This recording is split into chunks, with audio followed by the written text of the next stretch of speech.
this should be some kind of response from the conversation that have been within Capricious Black Box and Deconverted Man about the morality equation from Matt Slick. I haven't followed all the conversation, only a part of that. I would like just to provide some ideas about my view of morality. The first thing that I would say, there is some kind of natural morality that is built upon our empathy, is probably the evolutionary way upon which our morality is built.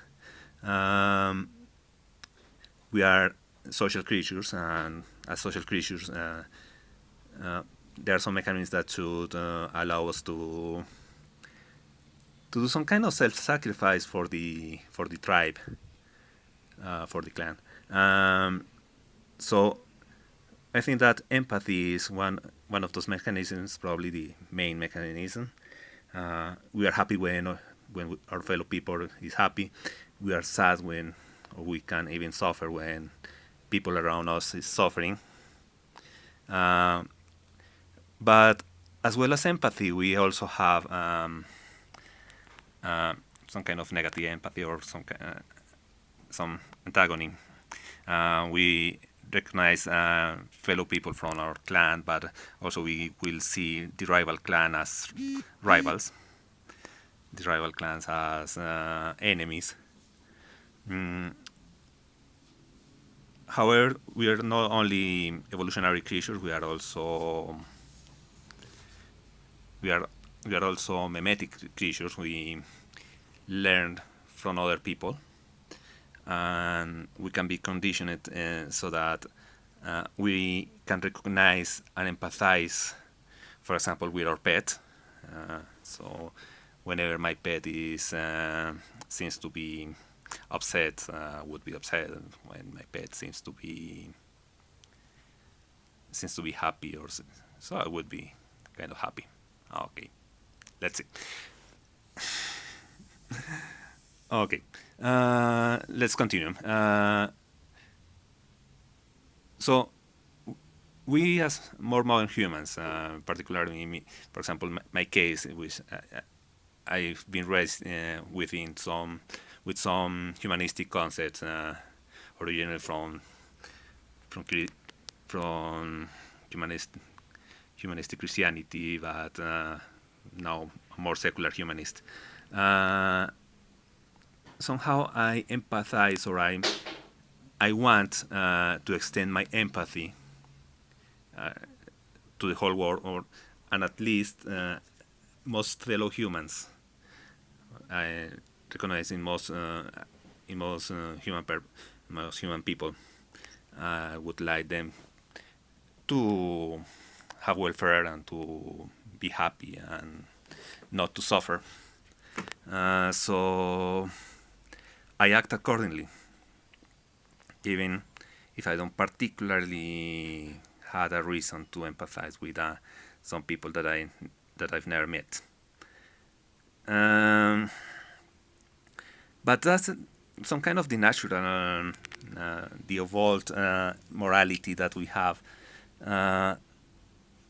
But as we grow as a modern people and we accumulate more knowledge, and we have solved some problems and have to say new problems, and there's the need for making a justification of our moral acts, a justification of our behavior, either moral or immoral or amoral. And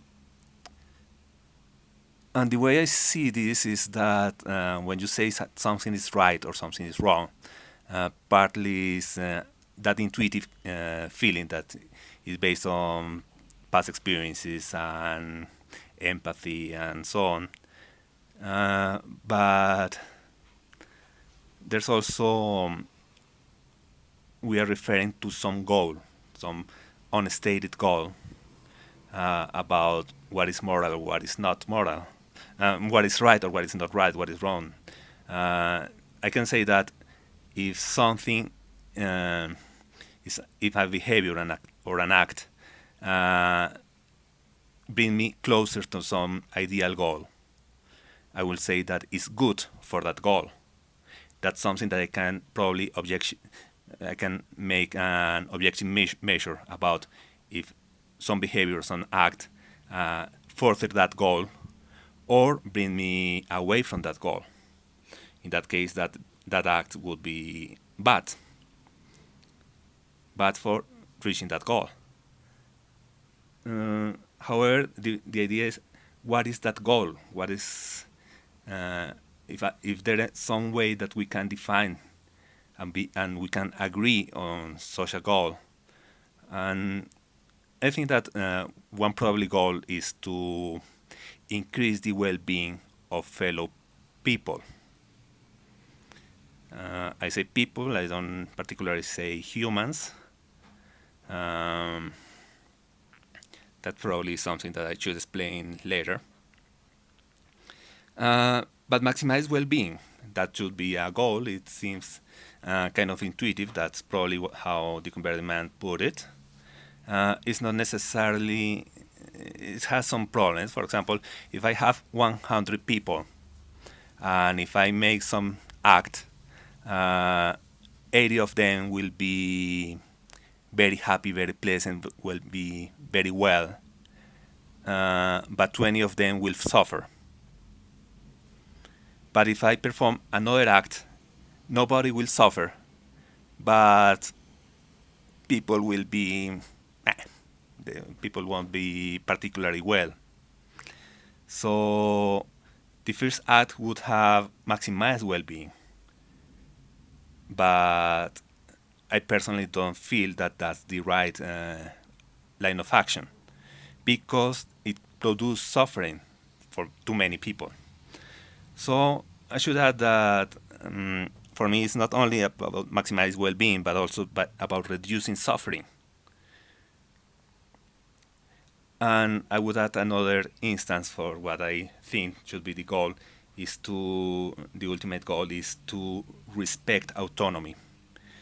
I don't know what's the proper equilibrium between those three aspects: maximize well-being, reducing suffering, and respect autonomy.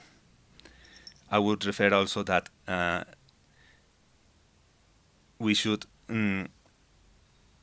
apply those first for a more direct environment, people around us, our own kin, and then we can expand to other person, other human beings, probably other animals, as long as when we are extending our notion of maximize well-being, reducing suffering, and respect autonomy, we do it according to the resources we have. If I were in a tribal society in a very hostile environment, I should probably care a little about the neighboring tribe. There are probably more. It's probably for me more moral to take care of my own tribe and wage war against the rival tribe. But when we are in a society like current society in the Western world, even in my country that is a developing country, we can care more about more people, and we can care about animals, and we can care about people all around the world. I can care about people in Kenya or in Somalia who are being murdered. I can care about people in Pakistan who are being murdered, and so on. And I can say why I cannot agree with the people that are committing those murders. And okay, that's just some ideas. Bye.